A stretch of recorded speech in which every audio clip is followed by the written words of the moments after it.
And so we just won Pennsylvania's Entrepreneur of the Year from the Small Business Administration. Wow. We should make Inc. 5000, possibly Inc. 500 this year. But what's cooler is we've been able to do it in a way that's been profitable every single year. Wow. So we've grown up to 400% in 1 year profitably.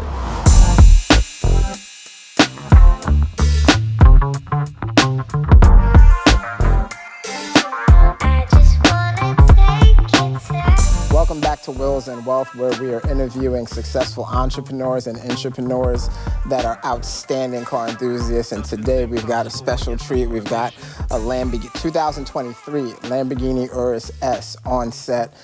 I mean, these things aren't even available right now, so we're giving you a very exclusive car. But bringing it to us today is rising star and entrepreneur. So remember this name, Doug Taylor of Taylor Chip Company. Doug, pleasure to have you on set. Thank you so much for having me. I'm so excited to be here. And we've been having great conversations, so I'm excited to continue that and just, yeah.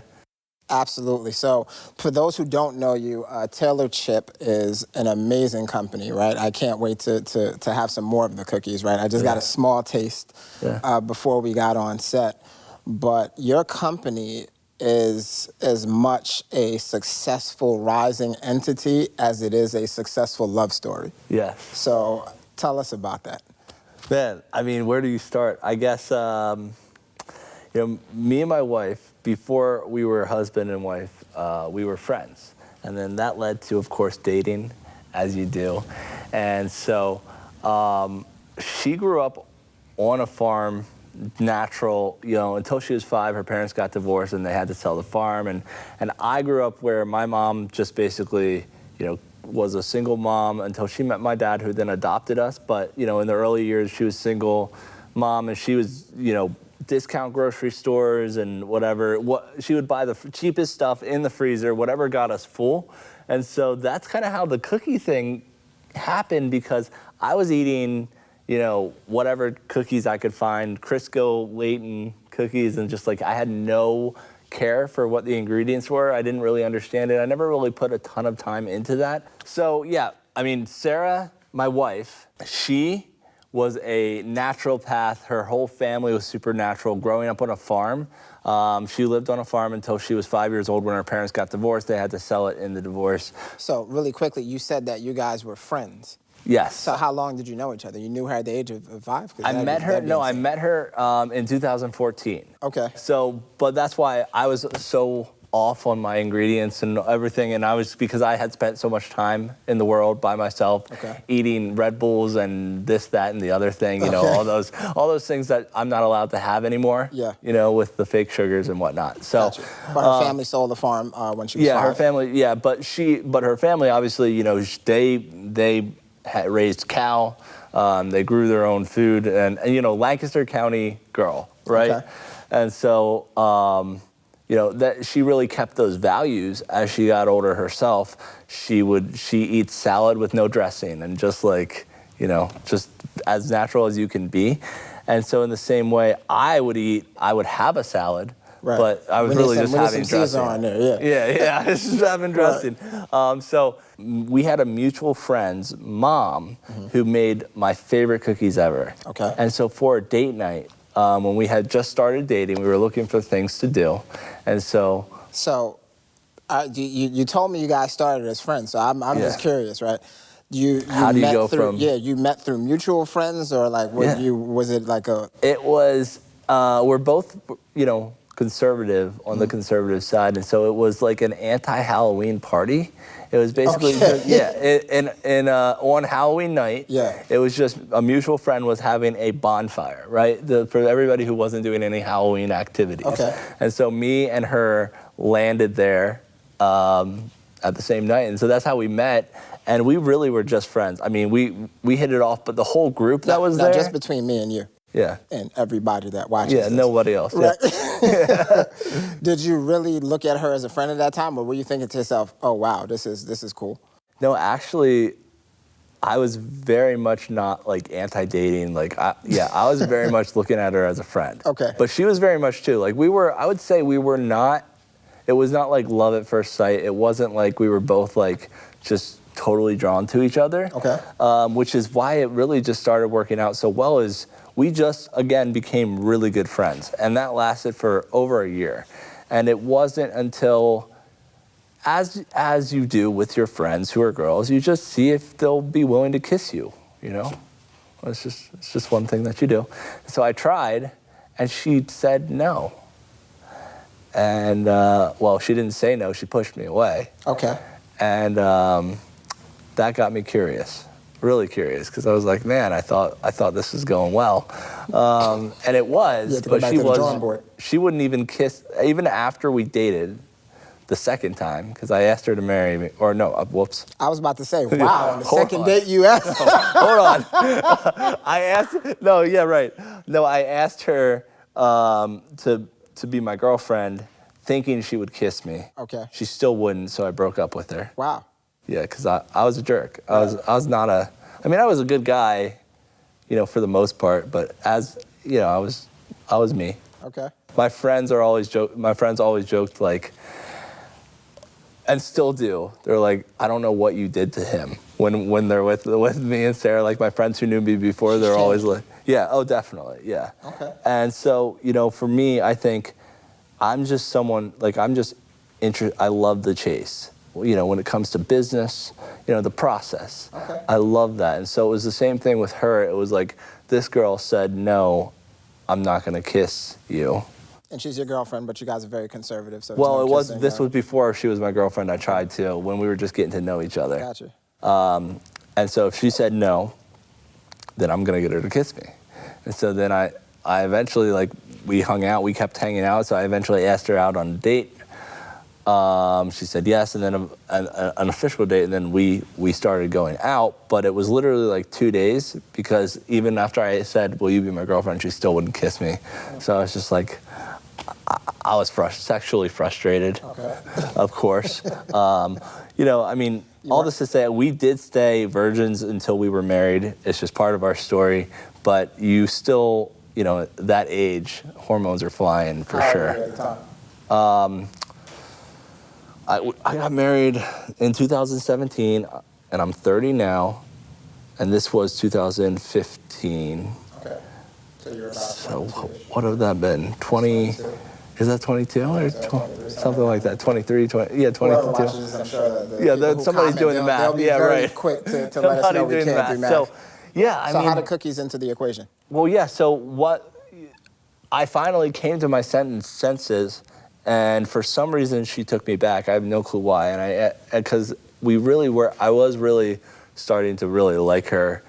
And I don't know why she took me back, but I said, let's do this dating thing again. I won't break up with you. I won't be that guy again. And she wouldn't even let me kiss her. It took like over 6 months of dating before I could even get a kiss from her.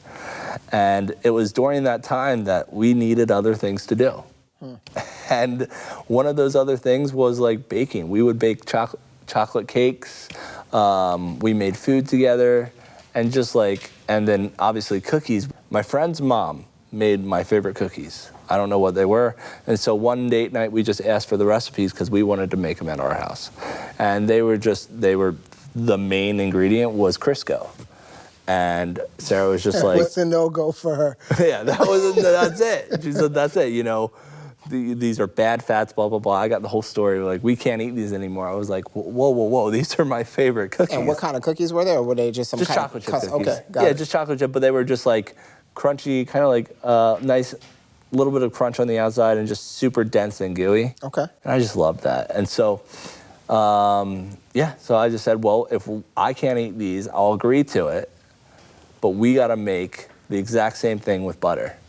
And so that's what we said. That's what we did. And you know, what else are we gonna do? You won't even kiss me, right? So we're gonna bake. So, you're gonna bake, yeah, right. Yeah. So you know, that's how it started. And so, at what point do you know that you're going to turn this into a business? This is gonna go from something that I have fun with my girlfriend. Do you even know that before you get married? No. Okay, so after you got married. Yeah. All right, so you guys TaylorChips.com started as our wedding website. Wow. Yeah, because I'm a Doug Taylor. She was a Diffenderfer was her last name, so she was taking my name. And Chip came from the chocolate chip cookie, because that's all we had. We only had a chocolate chip cookie. We didn't think about making it a business. We didn't want any other cookie flavors. You guys were just baking cookies together, and it was something that you bonded over in your dating experience. And so for our wedding website, it was taylorchip.com, and we handed out, and our cookies are really big, which is like a thing now, but it wasn't a thing. We did not have money. We were on a budget, obviously, for a wedding. We had to keep it under $5,000. That's how much money we had saved up. Okay. And so we baked cookies as wedding favors for all of our guests. And so we made them huge so they would fit into a CD sleeve and like fully fill it out. That was smart. Okay. Yeah, and then we put the Taylor Chip, our little Taylor Chip sticker on there, and just handed it out to all of our guests. Wow. And that's, from there, I mean, we just went back to normal life. We didn't think of it as a business. You see other, like Insomnia was a company that I was familiar with. And I just never saw anybody at their store. I didn't think of it as like a real business. I actually had a recording studio. I wanted to be, I wanted to do music stuff. I wanted to be in that industry. I was just in love with that idea. And so, yeah, it was just something that we were doing. So what was the spark for this to go from a fun hobby that you and your new bride do together that you kept going through dating to transitioning your wedding website to what is now a company that encompasses 5 different locations or 4? So right now we have 2 locations. Yeah, 5 if you include the ones that are leased. The leases are signed but not open. Okay. But this year we are opening, or we're working on 7 more, and a 20,000 square foot centralized manufacturing facility with a fully automated creamery where we'll be able to do 30,000 pints of ice cream a day with 3 to 5 people operating it. So what was the spark to then go from 0 to having done $4 million last year in the span of 4.5 to 5 years? Yep. How does that happen? That's another pronunciation. You got the Urus right. I've been trying to figure that out for a long time because everybody says Urus. Urus. And I'm like, I think it's Urus, right? Yep. Yeah, you got it. Yeah, you're pronouncing it better than I would. That's why I think I'm right about the Akrapovic exhaust. You might be. Right? Akrapovic. All right, so we're having a debate here, right? So we got the Akrapovic exhaust on this. And I think he has the Akrapovic exhaust because I think that's how it's pronounced, but I could be wrong. I'm okay with being the idiot, so it's fine. He's probably right. And it's impossible for him to be the idiot because he actually showed up with the Lamborghini. I don't have one. But the bank owns it, so it's fine. No. But let's start at the rear, right? Well, let's start with the exhaust. Okay. So this is the 2023 Urus S. So this is the best spec, I would venture to say, obviously it's mine, the Urus S in the world, probably. I haven't seen a better one. So what was the spark to then go from 0 to having done $4 million last year in the span of 4.5 to 5 years? Yep. How did that happen? It was all an accident, if I'm being honest. So let's hear it. It really was all about doing stuff together, me and Sarah. It was all about being a husband and wife and just like what's fun to do. And so we started doing, somebody asked us from a church that I had went to way back when. They operated a store in Lancaster City called Building Character.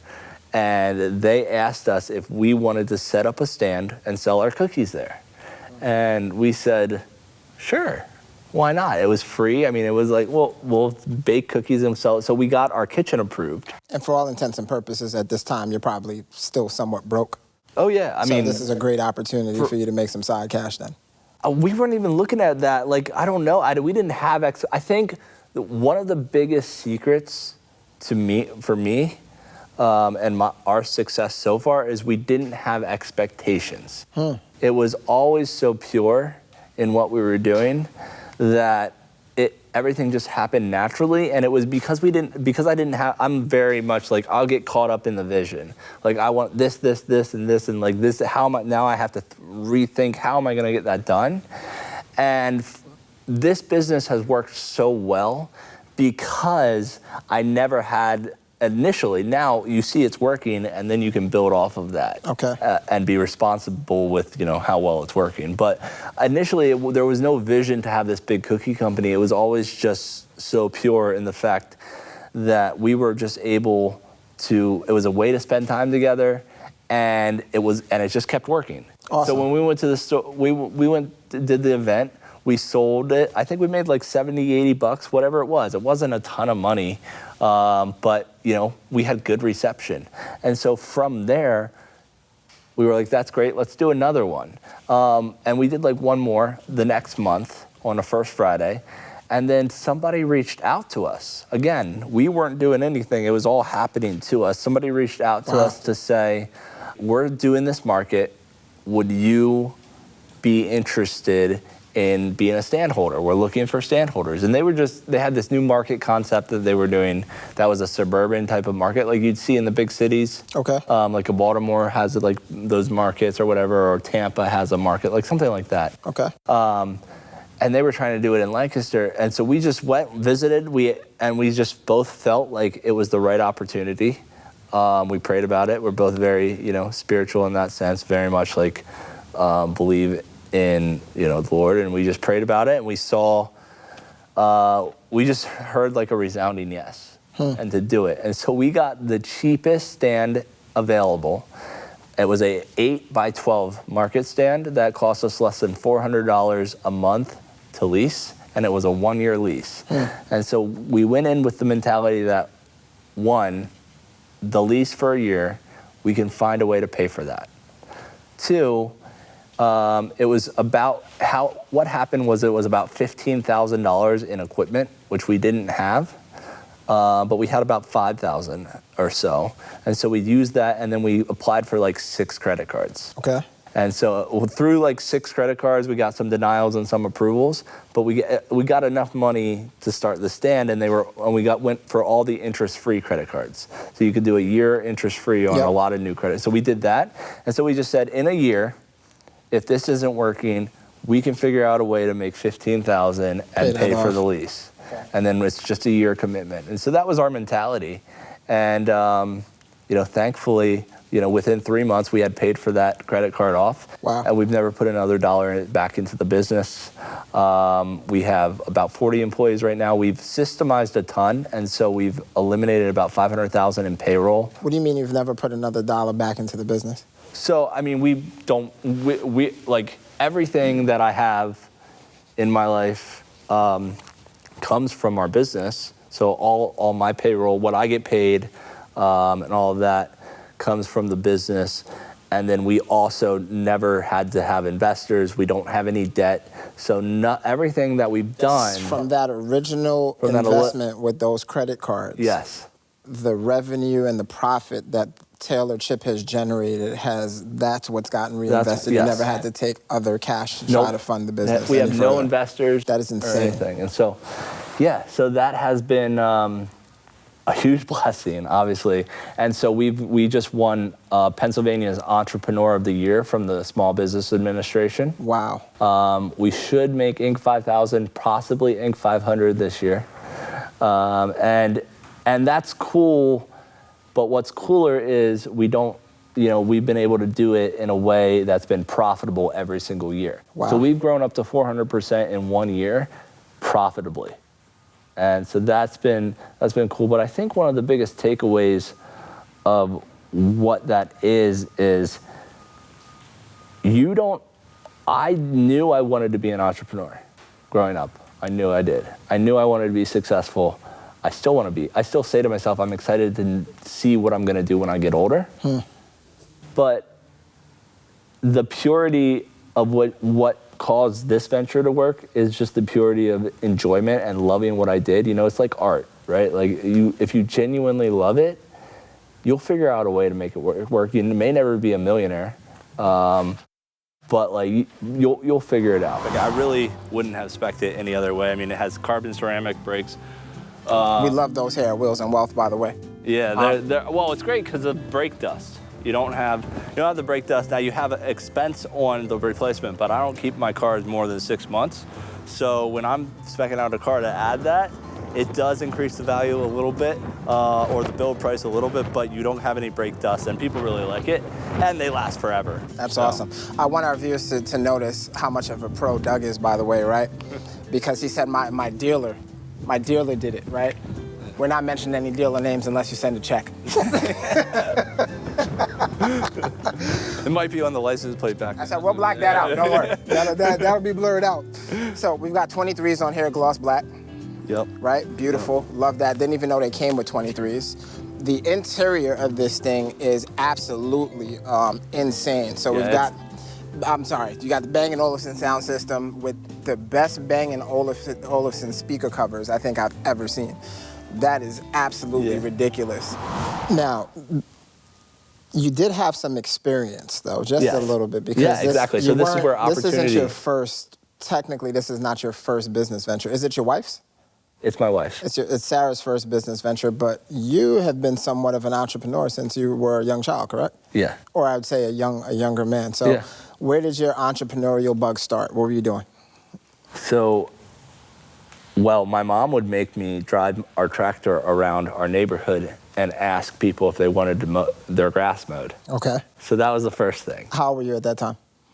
Must have been like 11. 11 years old, okay. Yeah, so she had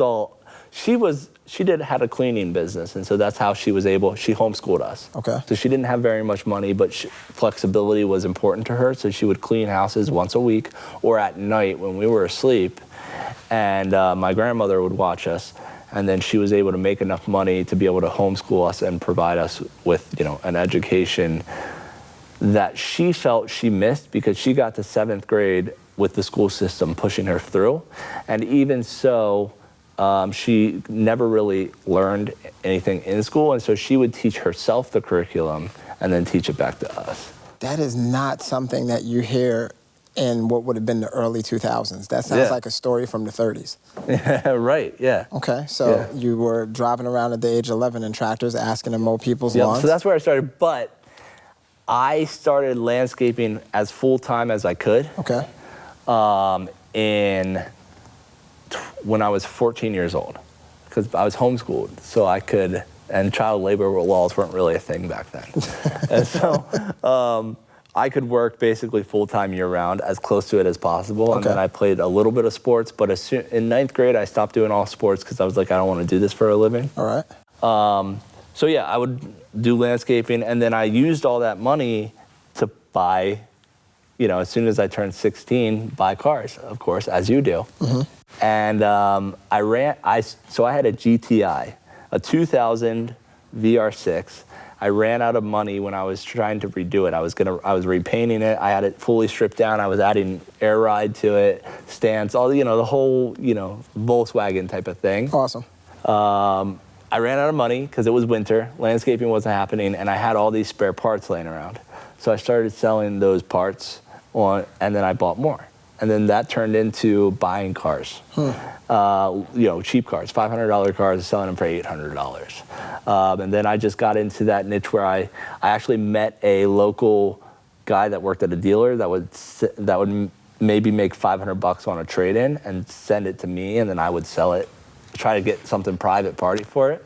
And so did a few cars like that, and just started buying and selling cars. And then I was like, I really like this car. How do I get to this car without having to pay for it?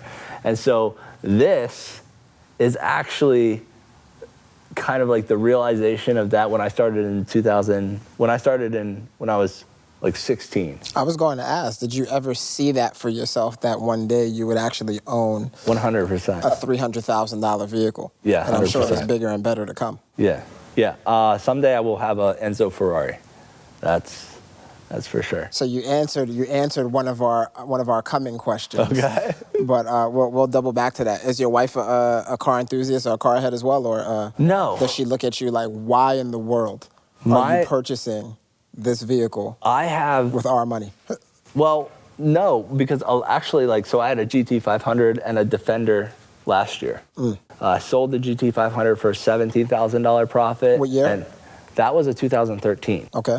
But I got it with 500 miles on it in 2020 for $47,000, and I sold it for $64,000.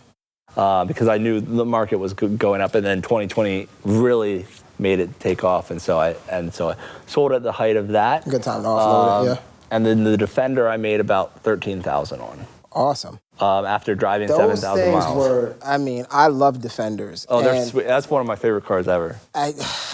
I want one, I still do. Like, I want the Carpathian Edition V8 Defender. Oh, yeah. I love it, but the dealerships are tripping. They're still, to me, overpriced right now. They are. Well, everything's over MSRP still when it comes to that type of stuff. They were ridiculously over MSRP. Once they started getting V8s at the dealership, they were charging $100,000 over sticker to get one. Oh, it's crazy. And that's insane. Like, that should be criminal. Oh, yeah. What do you do if you buy that and then the market levels out and you're 100,000 plus underwater in a car? That doesn't even sound. Yeah, but you're the guy that bought it. Oh, man. Well, so I was the guy that had the reservations at MSRP. So I have, like right now I have 6 Porsche, GT3, GT2, GT3 RS, and 911s. I have 6 of them on reservation money out for that'll all be coming over the next 5 years or so, right? You're ahead of it. You're playing this game 5 years out. 8 years out, because those have been on reservation for like 2 years or so. Whew. So yeah, so I have a lot. Like I have the new the Revelto, the new Lamborghini. Revelto, yeah. Yeah, and the rest is getting replaced. Probably end up getting replaced with the Performante version of this, which will come in about 6 months or so. Wow. But yeah, so the goal is MSRP or lower. Okay. On cars that are historically above that, and so that's because of where Taylor Chip is, I've been able to leverage our credit. Okay.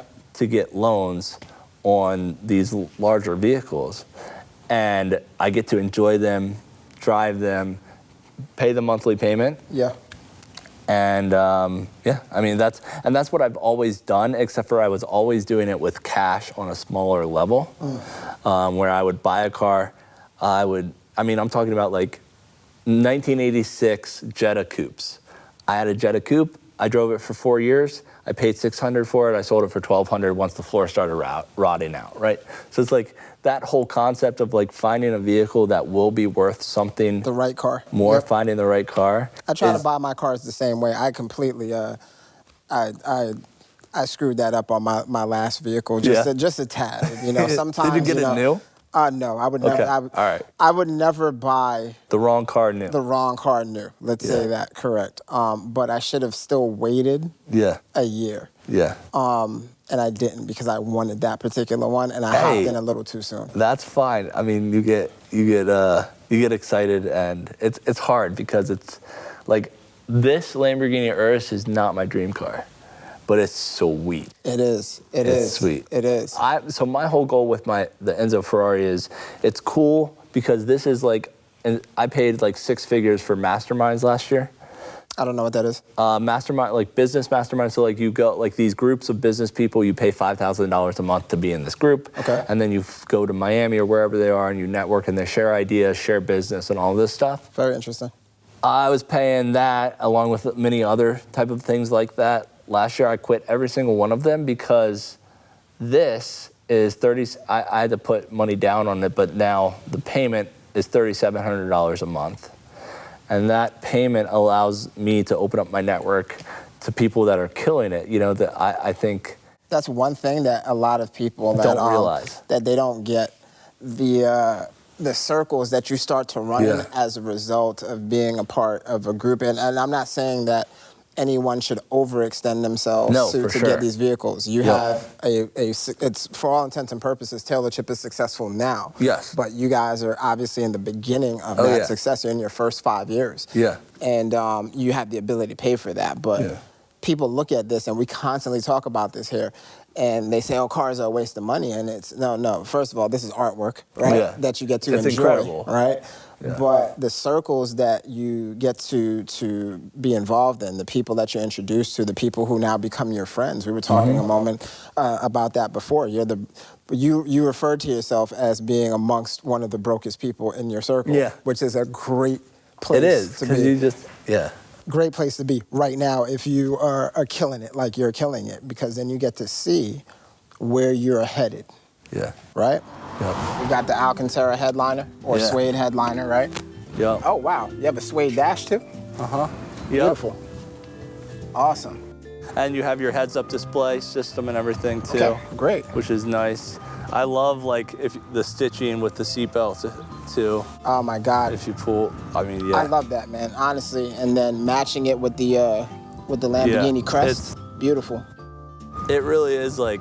Is it comfortable though? Oh yeah, yeah. It is? Yeah. It has a plush drive, or is it? Oh no, I mean, it feels like an Audi. Okay. Like in all seriousness, it's an RSQ8, right? So, yeah. So it's just. Well, I mean, it's on the chassis, the frame. Yeah, the engine, the chassis, the frame, the seats, the parts, the suspension. Doors. Yeah. Everything. That's funny. It's just a more expensive Audi.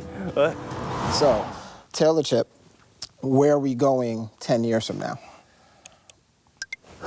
So, our goal is, and it's on our Instagram and everything, 40,000 stores in 100 countries. That is our goal. We'd love to do that in 20 years. And the biggest struggle mentally for me has been I grew up, my mom, her brothers were all in a dealership partnership together. Okay. So they all owned a dealership together and they don't talk to each other anymore. And so my mom always said, never have a partner. And that has been the biggest thing that I have struggled with as we go and grow in businesses. My wife and I still own 100%. Technically, you already have a partnership. Right, we have a partnership, but we're stuck. I mean, that's interesting. That's interesting because when we got married, we both didn't have anything. Yeah. And she was working 100 hours right next to me the entire time, every week, So she was crying on the floor because she couldn't handle it anymore. And I was saying, what do you mean, babe? We have work. This is great, right? Like some psycho who hasn't slept in 3 days, right? And so she was there. We were there together working so hard that we would miss. There were, numerous times where we missed sleep completely. When we first started, we sold out of oven space. So literally we couldn't physically be in our stand baking anymore because the oven was full. When one cookie was coming out, another cookie was coming in for so long that we had people where we would say, for instance, we messed up on a cookie cake. Okay. And we would post it on our story and we'd say, we messed up on this cookie cake. It says happy birthday, Mom, or whatever it is. And we said, it's for sale, first come, first serve, 30 seconds it's sold. Wow. Yeah, so it was like that it was just, and we could talk about how that happened if you want to get into building the demand and all of that.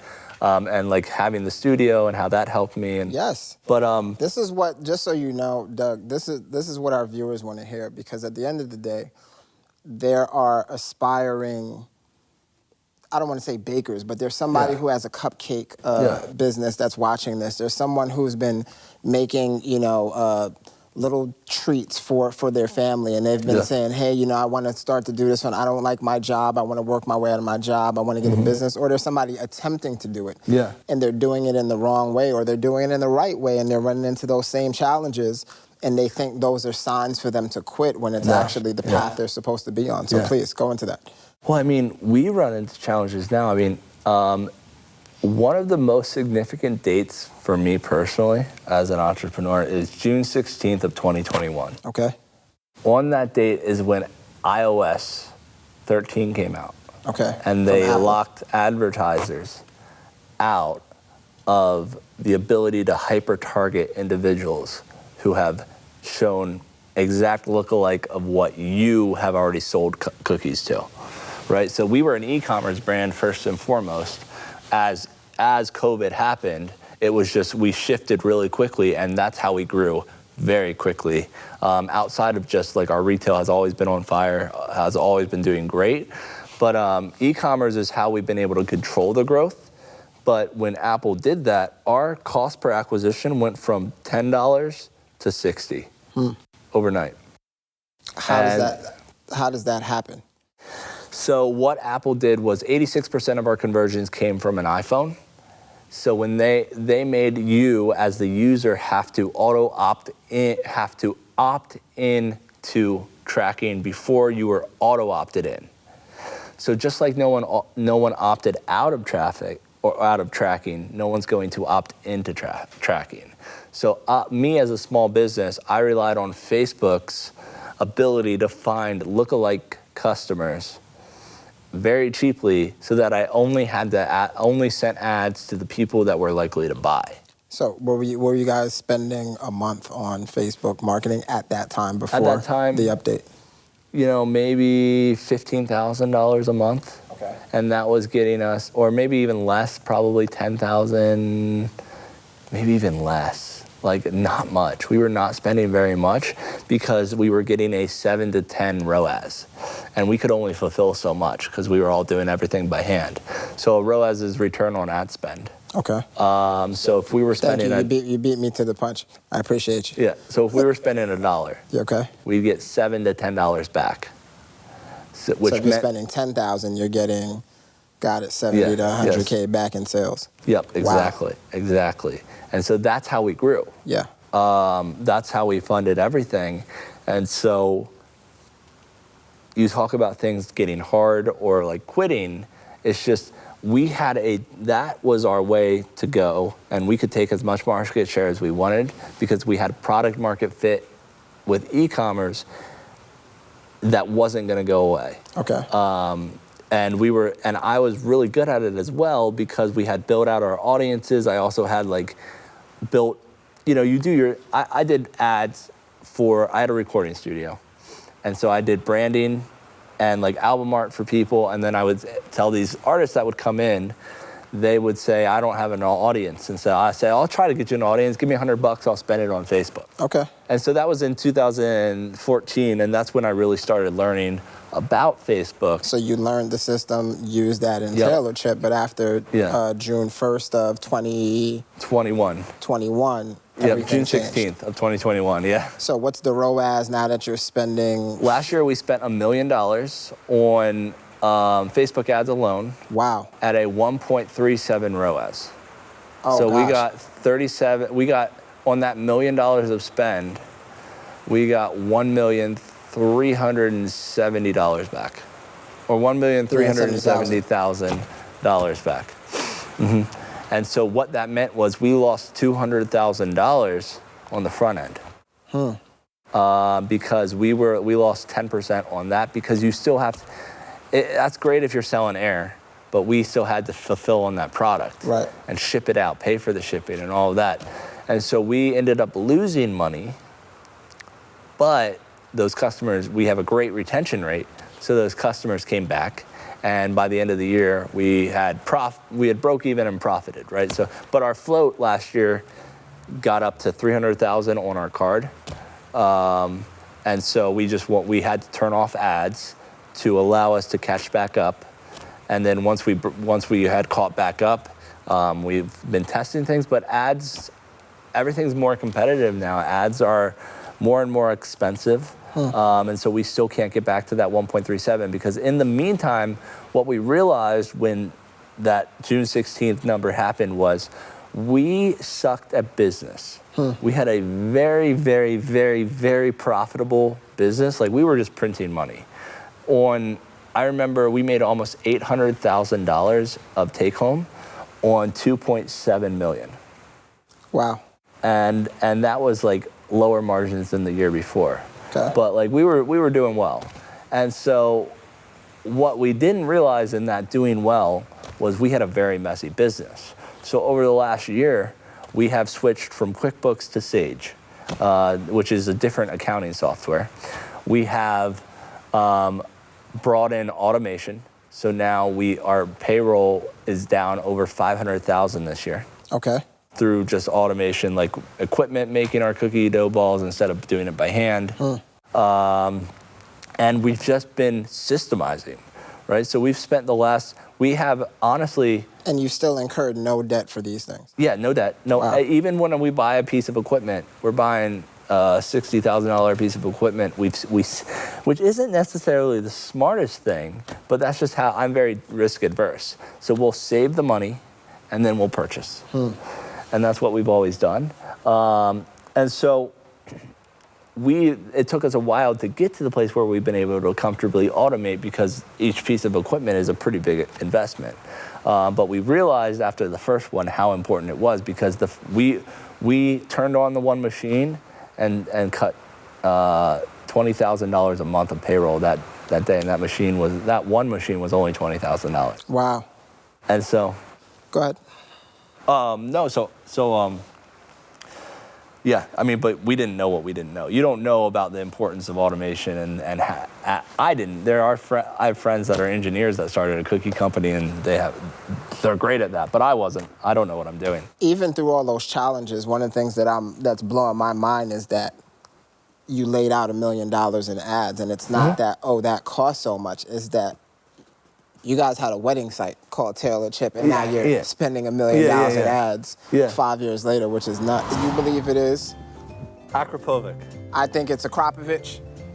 We're gonna find out who's right before the episode is over today. So fire this up for us, and let's hear it in all the modes. Normal, all right, well, sport. It's got your strata, your comfort, and this is sport. But let's do the Corsa, because that's the nicest.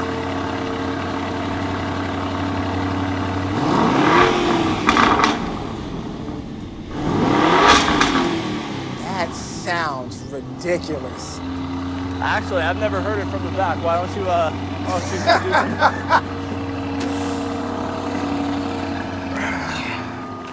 it? It's so quiet in there.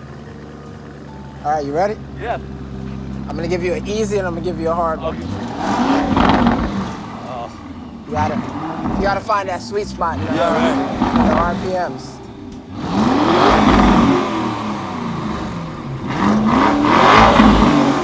See, it's so quiet in there. It is, but it probably sounds insane back there. Oh yeah, compared to like what? Yeah. That sounds amazing. So on that issue of not incurring any debt, does that game plan change in the future? Because how do you grow to 40,000 locations in over 100 countries without some outside capital? And so we have, we just secured a line of credit. Okay. Our numbers and all of that stuff supported a substantial line of credit. And it's a steamroll effect. So I don't know, what our future looks like as far as investments versus private versus, Chick-fil-A is a great example of a business, or Panda Express is a great example of two businesses that have grown 100% with cash flow, and one family or husband and wife own it, right? And you look at those businesses and they have 2,000 stores, or Chick-fil-A's kind of just hit their hyper growth stage, right, in the last 5 years. But it took them 60 years to get to the point where they're growing anywhere near what all these other VC-backed businesses are growing. And so that's an interesting thought that I'm continually thinking about. At this point, we're building out these 7 locations with 50% debt, probably 50% cash flow, and then but we've done enough locations to know the numbers on them enough to say that when we open these, we know what our payoff is, and so you're dipping your toe in the debt pond in a very safe way. In a very safe way, exactly. And so that is something too, where it's like, let's not over leverage ourselves. I mean, I think this is my second Lamborghini, but my first Lamborghini I was so nervous for it. About the payment, about the debt, about everything, and it wasn't something I had ever done before. Yeah. But I really wanted it. I was approved for it. We were gonna get it done. I had to put $85,000 down on the first one, but I knew I had over half of that in profit from my previous cars. Yeah. And I just knew that I wanted it, and I knew that it was gonna be worth it because I had a plan for it, right?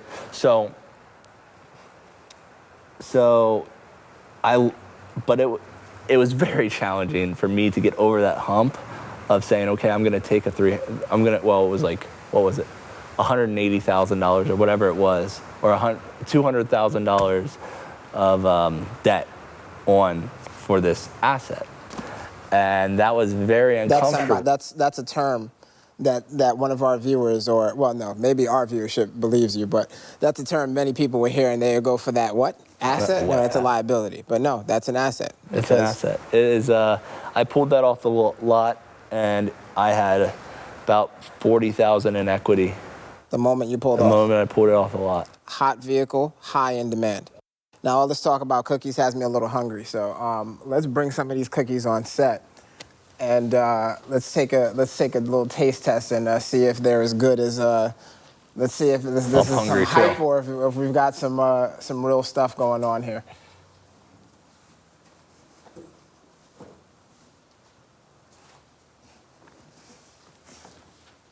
All right. Thank you very much. Beautiful box, by the way. Thank you. Yeah, and so I do. You look on our website and stuff like that. Box. There we go. Bang. At the part of the story, I don't know how much we touched on it, but the recording studio, learning how to do ads for clients and things like that, basically doing it for free. Okay. I did the same with the album art. I would do their album art, charge them $50, and just try to ask them what they want and try to get as close to what they want with a ton of YouTube videos and stuff. And so I do, I'm totally familiar with Adobe, Photoshop, Illustrator, all of that stuff. So. And you created the brand is all mine as well. Awesome. Well, ours, yours and Sarah, right? I would hate for her 100%, yeah. To hear that and then cut you. Yeah, right. Well, thanks for that, yeah. So what are you going for? We delved into this earlier, so I had to come back to the lemon because this thing is absolutely incredible. Yeah. And so that is organic lemon extract, blue butterfly pea, that's another cookie. Organic lemon extract, and then this is lavender. So just lavender petals, and we ground the lavender down. And then it has, it's candied lemon peel. And that gives a little bit of like a doughy, there's a little bit of texture you might taste in there. But this is absolutely incredible. So, as we put a wrapper on things. Yeah.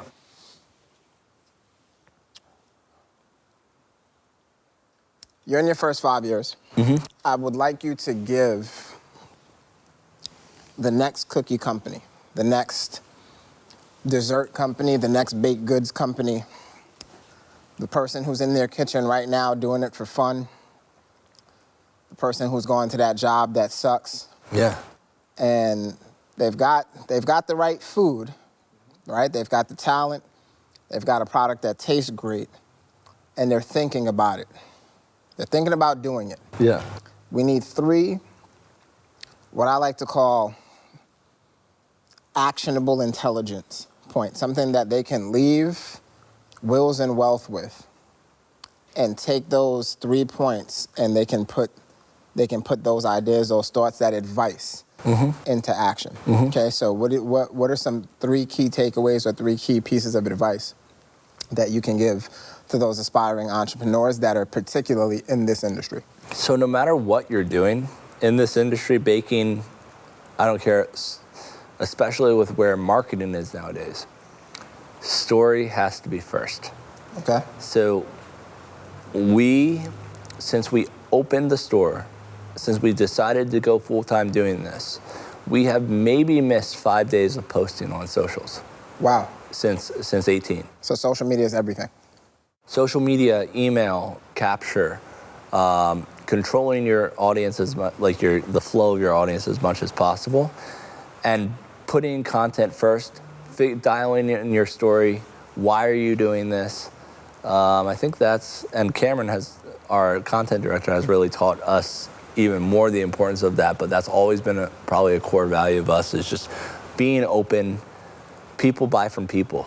How long were you doing your socials yourself before you decided to get a professional involved? Since until 2020.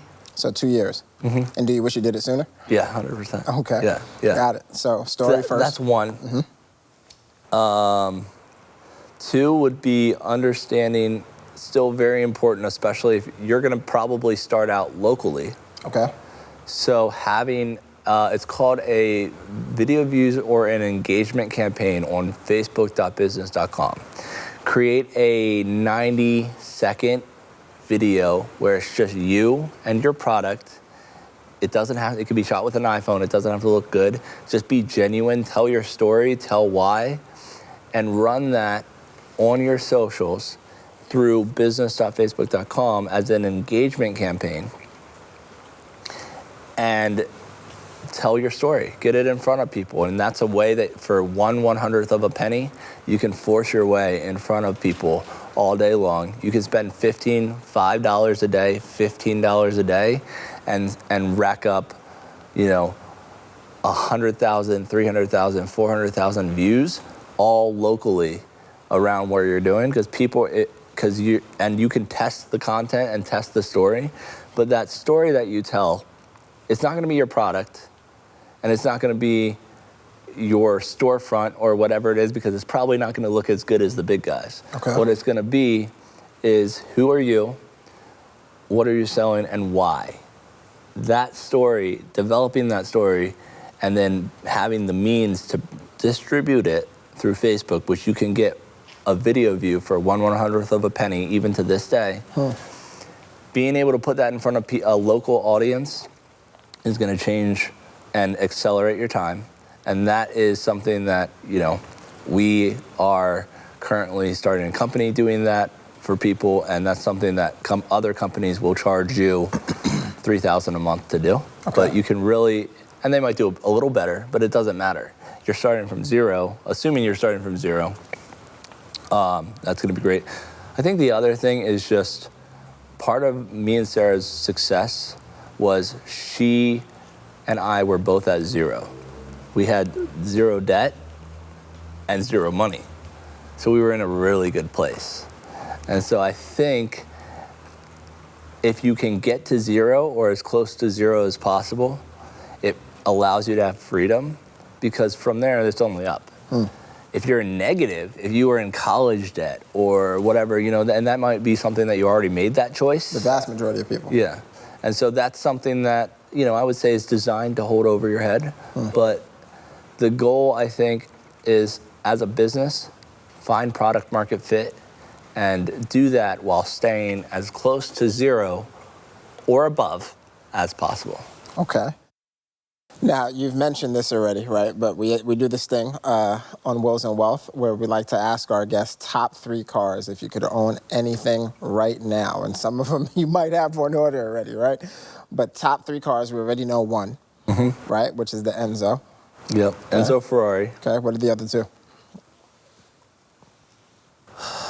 I would like a GT2 RS.